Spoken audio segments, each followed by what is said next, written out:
ഇത്രയും രുചിയിൽ ഇത്രയും സിമ്പിൾ ആയിട്ടൊരു ഐറ്റം സ്വപ്നത്തിൽ പോലും നിങ്ങൾ കഴിച്ചിട്ടുണ്ടാവില്ല.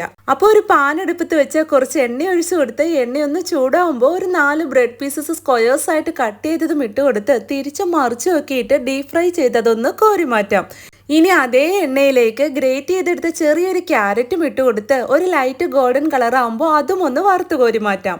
ഇനി ഒരു പാനിലേക്ക് ഒരു ഗ്ലാസ് പാൽ ഒഴിച്ചു കൊടുത്ത് ഈ പാലെടുത്ത ഗ്ലാസ്സിന് 3/4 ഗ്ലാസ് വെള്ളവും ഒഴിച്ച് ഒരു 1/4 കപ്പ് പഞ്ചസാരയും ഇട്ട് കൊടുത്ത് 1 ടീസ്പൂൺ ഏലക്കാപ്പൊടിയും ഇട്ട് കൊടുത്ത് ഇളക്കി യോജിപ്പിച്ച് ഇതൊന്ന് ചെറുതായി തിളച്ച് വരുന്ന സമയം കൊണ്ട് ഒരു ബൗളിലേക്ക് ഒരു 2 ടേബിൾ സ്പൂൺ കസ്റ്റേർഡ് പൗഡർ ഇട്ട് കൊടുത്ത് കുറച്ച് പാലും ഒഴിച്ച് കട്ടയില്ലാതെ നല്ലപോലെ ഇതൊന്ന് കലക്കിയെടുക്കാം.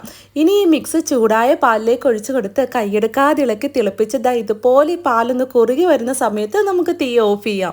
ഇനിയിപ്പോൾ എന്താ, സെറ്റ് ചെയ്യാനുള്ള പാത്രത്തിലേക്ക് ആദ്യം കസ്റ്റേർഡ് മിക്സ് ഒഴിച്ചു കൊടുത്ത് ഫ്രൈ ചെയ്ത് വെച്ച ബ്രെഡ് പീസസ് അതിന് മുകളിൽ ഇതുപോലെ വെച്ച് കൊടുത്ത് ഇനി ഇതിന് മുകളിലായി കുറച്ചുകൂടെ കസ്റ്റേർഡ് മിക്സ് ഒഴിച്ചു കൊടുത്ത് ഇനി നമ്മൾ ഫ്രൈ ചെയ്തെടുത്ത ക്യാരറ്റ് ഇല്ലേ അതും ഇതിന് മുകളിലേക്ക് ഇതുപോലെ ഇട്ട് കൊടുക്കാം.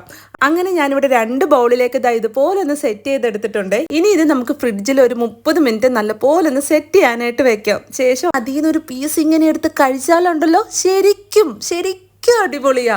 എത്ര സിമ്പിളല്ലേ ഉണ്ടാക്കാനായിട്ട്. അപ്പോൾ എങ്ങനെ ഒന്ന് ട്രൈ ചെയ്ത് നോക്കുമല്ലേ. അപ്പോൾ ഇതേപോലെയുള്ള ഈസി ആൻഡ് ടേസ്റ്റി റെസിപ്പീസിന് ഇപ്പോൾ ഒന്ന് ഫോളോ ചെയ്യാനും ലൈക്ക് ചെയ്യാനും മറക്കല്ലേ. അപ്പോൾ ഓക്കെ, ബൈ.